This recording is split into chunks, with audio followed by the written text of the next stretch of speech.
আমি একটু বলতে চাই, আমি যদি কোনো মানুষের কোনো বাবা মার সন্তানদের প্রতি ধৈর্য দেখতে হয়, তাহলে হিবা বাবা মাকে দেখতে হয়। ওই যে আপনাদেরকে সকালে বলেছিলাম আমার শুভেচ্ছা বক্তব্যের সময়, যে একটা বাবা শুনে এসেছে যে স্কুলে পড়ালেখা হয়, এই হলো হিমার বাবা। ওইখান থেকে মোটরসাইকেল চালিয়ে প্রতিদিন বাচ্চাকে নিয়ে আসতো করোনার মধ্যে। আর একটা ঘটনা হলো এইটা, যে আমার স্কুলে একদিন খুব ঝড় বন্যা হচ্ছিল, আমি দোতলা থেকে স্কুলে নামতে পারিনি। আমার দোতলা আরো একজন ম্যাডাম থাকতো, সেও নামে নাই। আমাদের স্কুলে 3টা লোক এসেছিল, একজন এসেছিল হিমার আব্বু এবং হিমা, আর একজন এসেছিল আমাদের ম্যাডাম। তার কথা আমি পরে আপনাদের ঘোষণাতে জানাবো। তা হিমার বাবা মা এতটাই ধৈর্যশীল, হিমা প্রথমবার বৃত্তি পরীক্ষা দিয়েছে, বৃত্তি পায়নি। ওর কোন জায়গায় হিমার বাবা খাতা চ্যালেঞ্জ করে আমাকে দেখতে বলেছে। এক জায়গায় চন্দ্রবিন্দু ভুল করেছে, আর এক জায়গায় আকার ভুল করেছে। এই জন্য সে 1.5 মার্কের জন্য বৃত্তি পায়নি প্রথমবার। কিন্তু ওরা মনোবল হারায়নি, ওরা আবার ট্রাই করেছে, সেটা ট্রাই করেছে। কারণ ওরা জানে ওনাদের সন্তান সর্বশ্রেষ্ঠ, ওনাদের আত্মবিশ্বাস ছিল এবং ওনার সন্তান সর্বশ্রেষ্ঠ। এটা আল্লাহ দেখিয়ে দিয়েছে। তা আমি হিমার জন্য সরকার করে যাচ্ছি। আমি এই ব্যাপারে হিমার বাবাকে কিছু অনুরোধ জানাচ্ছি। আসসালামু আলাইকুম রহমতুল্লাহ।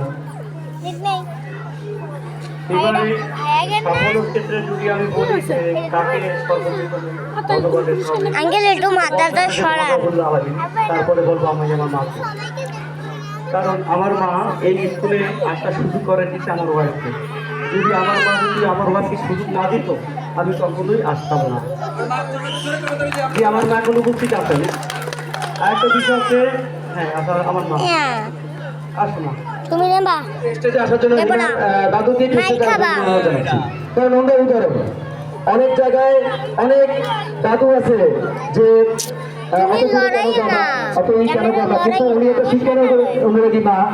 আমাদের স্যার যে আছেন, উনিও কিন্তু একটা রক্তগর্ভা মায়ের কাছে। আমি স্যারকে অনুভব করতে বলবো, স্যার এরকম মা যদি ঘরে ঘরে থাকে এবং এরকম মানে ছেলের পরিবারকে যদি সুযোগ করে দেয় ভালো জায়গায় পড়াশোনা করার জন্য, উনি নিশ্চয়ই আত্মবিশ্বাস করে স্কুলটা ভালো, এখানে পড়াশোনা করলে ভালো কিছু একটা হবে।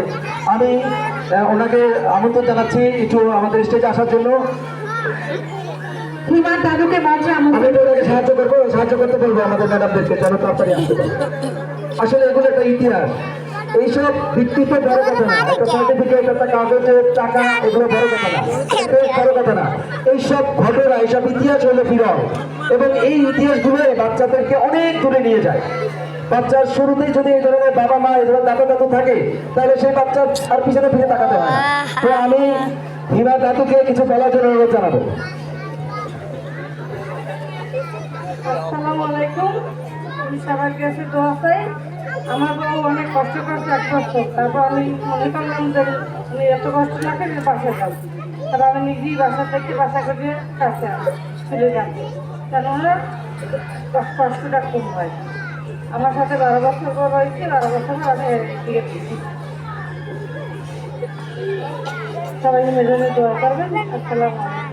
হিমার দাদুর জন্য একটা জোরে করতালি হয়ে যাক। ধন্যবাদ খালাম্মাকে। শুধু দাদিরা এই কথা বলে না, অনেক জায়গায় দেখা যায় একই কথা বলে। এত কেন লাগবে? আমাদের সময় আমরা এত কোচিং করেছি, কিন্তু এটা বলা যাবে না, এখন আর তখন মেলানো যাবে না। ধন্যবাদ হিমার দাদিকে। জি, আমার একটু বলা আছে। আর আরেকটা বিষয় হচ্ছে যে স্কুলের ম্যাডাম আর আমাদের তন্তর ভাইও বলি, স্যারও বলি। এই কারণে বলি যে ওনা আমার বলি। তো 2021 সালে যখন করোনাকালীন মুহূর্ত, 25 সালে সব স্কুল বন্ধ। আমার টার্গেট, আমি স্কুল যদি ভর্তি করবই, বাসা যখন থাকবই, ভালো একটা স্কুলে ভর্তি করাবো। তো আমার বোন আছে সরকার সদের মধ্যে জানি যে একটি স্কুল চলে। তো তারপরে আমি স্কুলে আসি। আসার পর দেখি যে আমাদের প্রিন্সিপাল ম্যাডাম একজন ছিল, তার ভিতরে ট্রান্সফার হয়ে আমি দেখি। কারণ 1% ফ্যাক্টরির মতন একটা ফ্যাক্টরি যে বড় কাছে, তার কাছে একটা কিস ক্যাম্পাসের মতন একটা কিনেগাটি স্কুল কোনো বিষয় না। আমি আরও অনুপ্রেরণা পাই ভাইকে দেখে। তো ভাই সেই 2021 সাল থেকে এই পর্যন্ত বিভার ক্ষেত্রে খুবই পজিটিভ। আমরা যদি কোনো সময় আশাবাদ হইতাম, ভাই সবসময় আমাদের মানে খুব সাহস দিত। এজন্য তাকেও আমার অন্তর থেকে তাকে আমি অভিনন্দন জানাচ্ছি। ধন্যবাদ। এবার হিমার মায়ের জন্য একটা জোরে করাতালি চাই, যেন সামনে আরো উৎসাহিত হয়। আমি এ ব্যাপারে মঞ্চে আসতে অনুরোধ জানাবো। এই পর্যায়ে থাকছে ফাতেমা ইসলাম মুনতাহা, পুরস্কার নিচ্ছে ফাতেমা